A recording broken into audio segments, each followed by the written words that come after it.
ATR win rates. You heard that right. In this video, I'm going to be talking about all ATR win rates from the ATR for all trainers and Pokémon. For those not in the know, the ATR is a Pokémon anime rewrite written by YouTuber Doliwop, with storytelling better than Zanalith and battles on par with Zack Toshi. Why don't you watch it? And you don't need to trust me. Quoted from Wario Fan 01010. Virgin Original Team Rocket filler. Rush gym battles, 90% cheesy jokes, 10% serious. Chad ATR, barely filler or Team Rocket. Epic gym battles, 50% serious, 50% actual comedy without Team Rocket.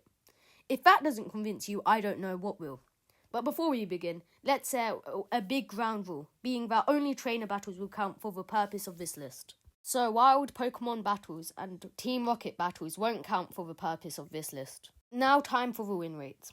With 0 wins and 1 loss at a 0% win rate, we have Samurai's Pinsir and Metapod, who lost to Ash's Kakuna, Joe's Weeping Bell, who lost to Brock's Geodude, Giselle's Vaporeon, who lost to Ash's Beedrill, Misty's Poliwag, who lost to Ash's Psyduck, and the Gentleman's Raticate, who lost to Gary's Wartortle.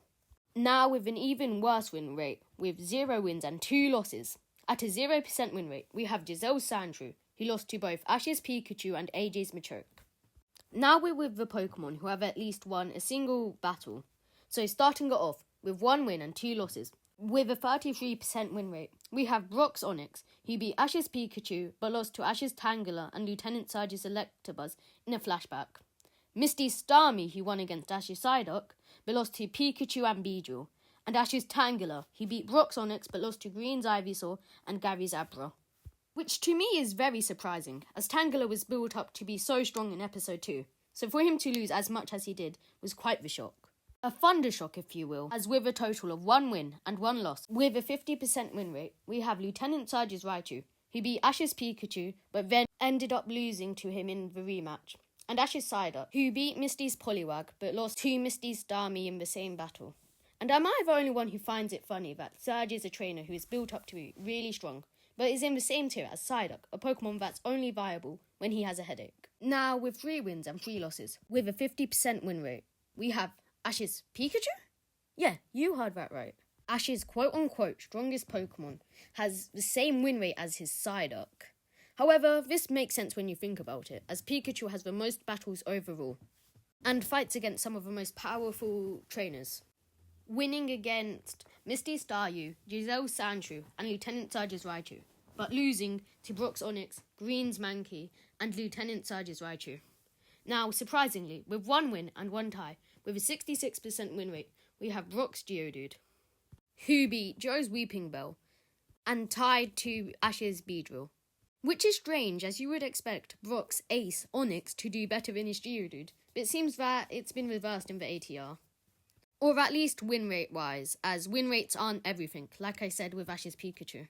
Now, with 4 wins and 1 tie, with an 83% win rate, we have Ash's Beedrill, who beat Samurai's Pinsir and Metapod, Giselle's Vaporeon, and Misty's Starmie, with his tie coming from Brock's Geodude, which is an incredible win rate, having as many battles as Beedrill has. Beedrill's an incredible Pokemon, which will make his release incredibly sad.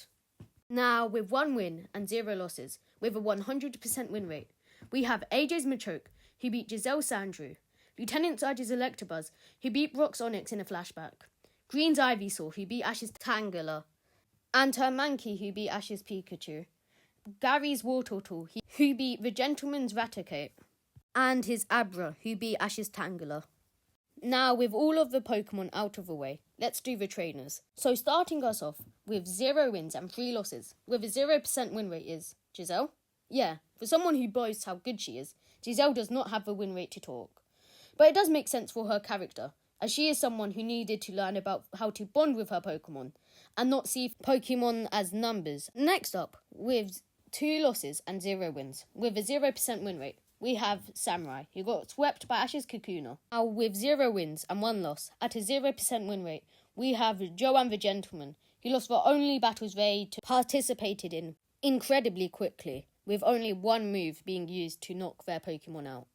Now, with 1 win and 3 losses, with a 25% win rate, we have Misty, which, for a quote-unquote water Pokemon master, it's not a good enough win rate. Now, with 2 wins, 2 losses, and 1 tie, we have Brock, which is a respectable win rate for the breeder. As unlike everyone else, he isn't aiming to become the world's best battler. He's just trying to raise Pokemon the way he wants them to be. Now, with 9 wins and 6 losses and 1 tie, with a 59% win rate, we have our protagonist Ash, which is a great showing from the underdog, as he is faced with difficult challenges, but he's able to overcome them. But as seen with Surge, most of the times he needs to lose in order to train to become good enough to win, which really messes up his win rate. Now, with 2 wins and 1 loss, with a 66% win rate, we have Surge, who, being one of the stronger gym leaders, shows 66% is nothing to scoff at. Now, with 1 win and 0 losses, with a 100% win rate, we have AJ, who is an incredible trainer who constantly pushes his Pokemon to their limits. Personally, he's one of the trainers I need Ash to battle. As compared to the other trainers Ash didn't battle, he actually has some strength behind him. And finally, with 2 wins and 0 losses, with a 100% win rate, we have Green and Gary, the Battle Prodigy and the Genius. Both of these trainers from Palette are monsters, and judging by the fact that they have the same win rate, I need the 2 of them to battle. And that's a wrap. But before you go, please comment your favourite battle and why. Personally, mine is Ash vs Misty at the Cerulean Gym, as this was one of the most intense battles in the whole ATR. I'd love to hear your opinions in the